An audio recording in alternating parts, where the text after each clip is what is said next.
होना ये चाहिए था, यह दिन देखने को क्यों मिला?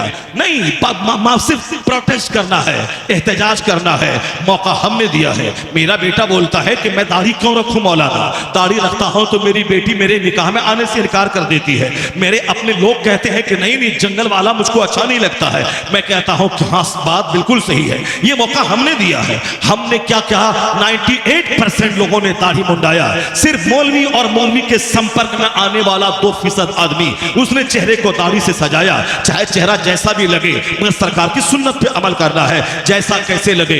डॉक्टरों और तबीबों ने भी कहा है कि दाढ़ी रखने से ताकत में इजाफा होता है, दाढ़ी रखने से हुस्न में इजाफा होता है। दाढ़ी मुंडाने के नुकसानात स्किन डिजीज है, जल्दी अमराज है, सेक्सुअल फोर्स कमजोर हो जाती है। लगातार 7 नस्ल तक दाढ़ी मुंडाए तो 8वीं नस्ल नामर्दों और हिजरों की पैदा होगी। यानी मजहबी तौर पर भी दाढ़ी लाजमी है और जिस्मानी तौर पर फिजिकली तबीबों और डॉक्टरों के नजदीक ये दाढ़ी जरूरी है। अल्लाह ने औरतों को दाढ़ी नहीं दिया, मर्दों को दी है, क्योंकि औरतों के चेहरे पे दाढ़ी के बाल या उनकी जिस्मानी कमजोरी की दलील है, उनकी निस्वानियत खत्म हो जाती है। और मर्द की दाढ़ी मुंडाने के मतलब इनके नामर्द होने की दलील है, क्योंकि औरतों के चेहरे पे दाढ़ी के बाल नहीं है। अगर उगे वो औरत निस्वानियत से आरी होती है।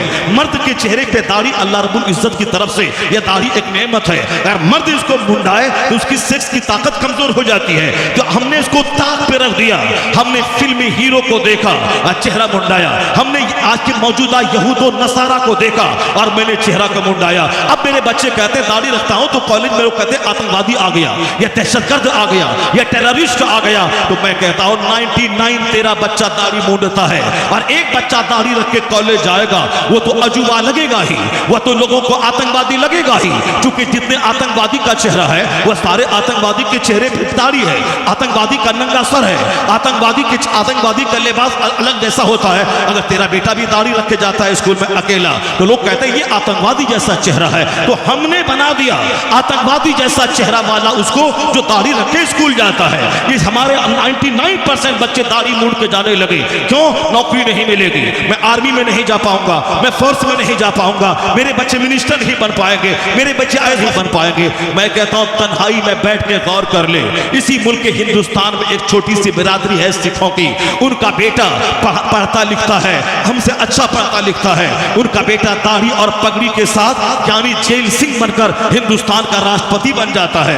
उनका बच्चा दाढ़ी पगड़ी के साथ पढ़ लिख कर बूटा सिंह बनकर उनका बेटा होम मिनिस्टर हिंदुस्तान का बन रहा है। उनका बेटा दाढ़ी पगड़ी के साथ ब्रिटेन में पढ़कर वहां से वापस आके रिजर्व बैंक का गवर्नर बन जाता है। उनका बेटा दाढ़ी पगड़ी के साथ हिंदुस्तान का प्राइम मिनिस्टर मनमोहन सिंह की सूरत में बन जाता है। उनका बेटा आर्मी चीफ यानी जल सेना, वायु सेना, थल सेना, वायु सेना का अध्यक्ष, मुश्तरका सदर, वो दाढ़ी और पगड़ी वाला सिख का बेटा बन जाता है। जो अध्यक्ष होना, जो प्रधानमंत्री से ज्यादा ताकतवर मनसब है, प्रेसिडेंट से ज्यादा ताकतवर मनसब उसके पास है। यानी उनके पास तीनों सेना की कमान रहती है।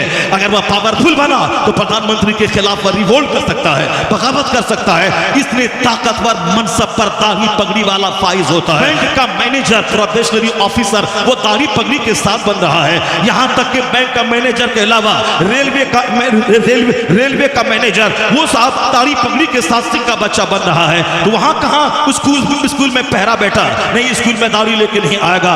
चूंकि सिखों ने मनवा लिया है कि दाढ़ी मेरे मजहब का हिस्सा है, पगड़ी मेरे लिए कंपलसरी है, इसलिए उन्होंने ख्वाहिशात और फिल्मी कल्चर को घर में दाखिल होने नहीं दिया।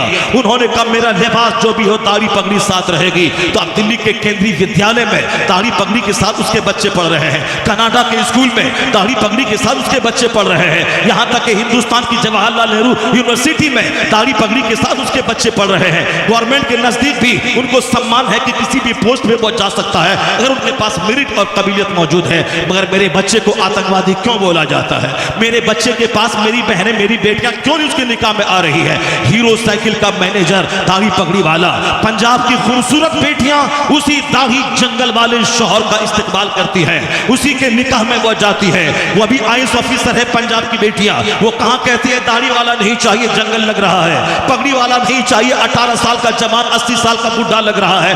नहीं, उनकी बेटियों के भी दिमाग में सेट है कि हमारे मजहब में दाढ़ी और पगड़ी कंपलसरी है, मुझे अपने हस्बैंड के सिलेक्शन में इसका तो ख्याल रखना ही पड़ेगा। ये हमारी गरीब रिक्शा चलाने वाली की मजदूर बेटी, जिसको न इल्म इस्लाम का है न दुनियावी तालीम है, और इनको बाप माँ घर का कल्चर भी काफिराना है। वहां घर में पॉलिटिक्स का चर्चा, फिल्म का चर्चा, क्रिकेट का चर्चा, ये सारा चर्चा है, मगर कभी इस्लाम का चर्चा, बुजुर्गों का चर्चा, गौसे आजम की माँ का चर्चा, फूले भी फूले से भी नहीं लेता। ईद के दिन टोपी पहन के चला गया, बाकी सारा लिबास काफिराना, शादी ब्याह में कल्चर सारा काफिराना। अब वो बच्चा क्या जानेगा कि सुन्नत क्या है, फर्ज क्या है, नफल क्या है, आखिरत क्या है, जन्नत क्या है। वहां तो बाप ने कभी जन्नत की बात ही नहीं की। वो घर में तो बोला कि वह पढ़ा लिखा कमाया खाया, वह पढ़ा लिखा अरबपति बन गया, वह डॉक्टर बना करोड़ों का घर बना लिया, वह इंजीनियर बना करोड़ों का घर बना लिया। अब तो बच्चा समझता है कि पढ़ने का मकसद पैसा कमाना, डॉक्टर बनने का मकसद पैसा कमाना। अब अगर उसका बच्चे का कल्चर उजड़ जाए, मिठाई का एक पैकेट उसका ईमान छीन ले, नौकरी की लालच से वो ईमान को खैर बात कह दे, कसूर उस माँ बाप का है जिसने बच्चों के सामने खाने कमाने का चर्चा तो किया, वह जन्नत का चर्चा नहीं किया, जहन्नम की आग का चर्चा नहीं किया, हुजूर की हयात तैयबा का चर्चा नहीं किया। गांधी का चर्चा हुआ, नेहरू का चर्चा हुआ, अंबेडकर का चर्चा हुआ, मगर सरकार दो जहां की सीरत का चर्चा नहीं हुआ। अब अगर बच्चे हाथ से निकल गए तो लोग कहते हैं मौलाना ऐसी तकरीर कीजिए कि मेरे बच्चे हाथ में आ जाए, मेरे बच्चे हाथ से निकल गए।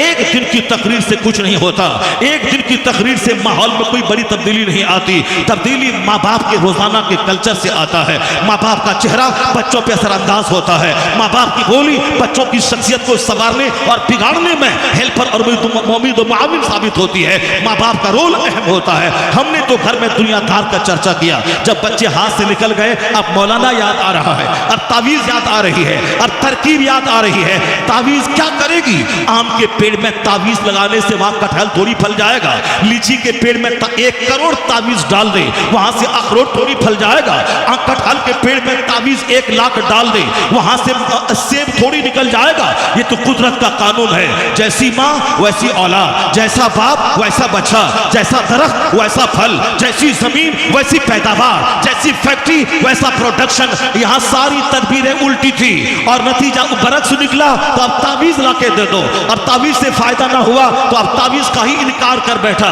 कि तावीज से कोई फायदा ना होता है। कुदरत का कानून है, जब माँ हो फातिमा जैसी और बाप हो अली जैसा तो बेटा हसन और हुसैन पैदा होता है। जब माँ हो सर से लेके पांव तक नेकी का पुतला और बाप हो आबिदे शबे जिंदादार और बाप हो मुजाहिद फी सबीलिल्लाह तो बेटा वलियों का सरदार अब्दुल कादिर जिलानी पैदा होता है। कुदरत का कानून है, जब माँ हो उम्मुल खैर माह नूर यानी रात रात दिन दिन भर इशराक चाश तहज्जुद अवाबी नमाज़े पंजगाना की पाबंद तो उनका बेटा उनके शिकम से निकलने वाला मोइनुद्दीन अजमेरी होता है। जब बाप हो सैयद अहमद अली बुखारवी और माँ हो 80 साल की उम्र में भी सर और चेहरा अजनबी मर्दों के सामने बेनकाब ना करने वाली, अपनी इज्जत और इफ्फत की इस्मत की हिफाजत करने वाली, उसी का बेटा महबूब इलाही निजामुद्दीन देहलवी पैदा होता है। जब बाप हो सल्तनत की मौजूदगी में फकीरी करने वाला मुफ्ती नकी अली खान और माँ हो मुसल्ले पे बैठने वाली तहज्जुद गुजार,